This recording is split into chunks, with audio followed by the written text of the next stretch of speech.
तुर्की ने अपने सरहदी इलाकों में कुर्दों के खिलाफ जारी जंग बंद करने का ऐलान कर दिया है। इस बात का ऐलान अमेरिका के सदर डोनाल्ड ट्रंप ने खुद व्हाइट हाउस में मौजूद सहाफियों से बातचीत करते हुए कहा कि अमेरिका ने जंग बंदी करवाने के लिए अहम किरदार अदा किया है। अमेरिका ने तुर्की के साथ ये एग्रीमेंट भी किया है कि अब तुर्की किसी भी कुर्द के ऊपर हमला नहीं करेगा। नाज़रीन ग्रामी, तुर्की के ऊपर 15 अक्टूबर को अमेरिका ने बहुत ज्यादा उनकी प्रोडक्ट के ऊपर टैरिफ भी लगाया था। तुर्की के फाइनेंस मिनिस्टर ने इस बात का ऐलान किया है कि अमेरिका ने जो तुर्की के ऊपर टैरिफ लगाया था उसके हटाने के बाद ही तुर्की ने कुर्दों के ऊपर हमले करना बंद किए हैं। अमेरिका तुर्की को धमकियां देता रहा। बहरहाल तुर्की ने शमाली और सरहदी इलाकों में कुर्दों के खिलाफ ऑपरेशन जारी रखा। इसके बाद अमेरिका ने तुर्की को और उसकी मईशत को गिराने के लिए ये कड़े कदम उठाए और इनकी प्रोडक्ट के ऊपर काफी ज्यादा टैरिफ भी लगा दिया था। दरअसल शाम के सरहदी इलाकों से अमेरिकी फौजों के हटते ही तुर्की ने कुर्दों के खिलाफ ऑपरेशन लॉन्च कर दिया था, क्योंकि तुर्की कुर्दों को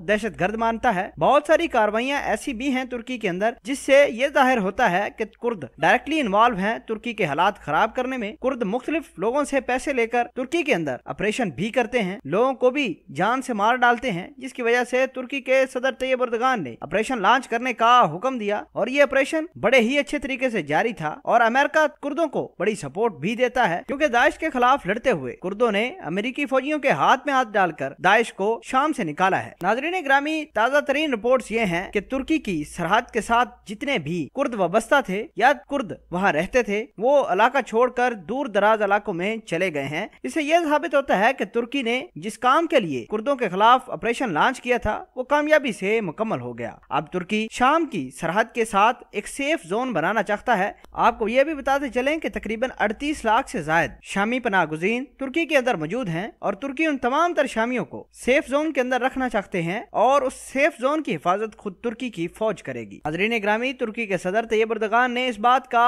ऐलान भी किया था कि कुर्दों के होते हुए सेफ जोन अच्छे से काम नहीं कर पाएगा और कुर्द शामियों को डरा धमका कर या फिर उनके खिलाफ कोई कार्रवाई भी कर सकते हैं। इसलिए तुर्की ने कुर्दों के खिलाफ बड़ा ऑपरेशन लॉन्च किया है। नाज़रीन ग्रामी, हैरानगी की बात यह है कि पूरी दुनिया अमेरिका से डरती है और अमेरिका तुर्की से डरता है। यही होती है असल लीडर की ताकत। यही होती है कि अपनी बात पर कायम रहना और जिस बात पर वो बोल देते हैं उसी पर काम भी रहते हैं। हम तुर्की के सदर तैयब एर्दोगान को सलाम पेश करते हैं कि अमेरिका जैसी बड़ी ताकत को भी आंखें दिखाना तुर्की के सदर तैयब एर्दोगान की मामूल की बात है। और अमेरिका का सदर डोनाल्ड ट्रंप सुपर पावर का सदर होने के बावजूद भी तैयब एर्दोगान के पांव में गिरता है और अपनी बात बड़ी मुश्किल ही मनवा पाता है। बहरहाल तुर्की के सदर को सलाम पेश करना होगा कि किस तरह वो इस्लामी वर्ल्ड में अपना नाम तो बनाए ही हुए है, एक यूरोपीय ममालिक के अंदर भी अपनी धाक बिठा कर बैठे हुए हैं। अल्लाह पाक तुर्की के सदर तैयब एर्दोगान को लंबी उम्र दे। आमीन।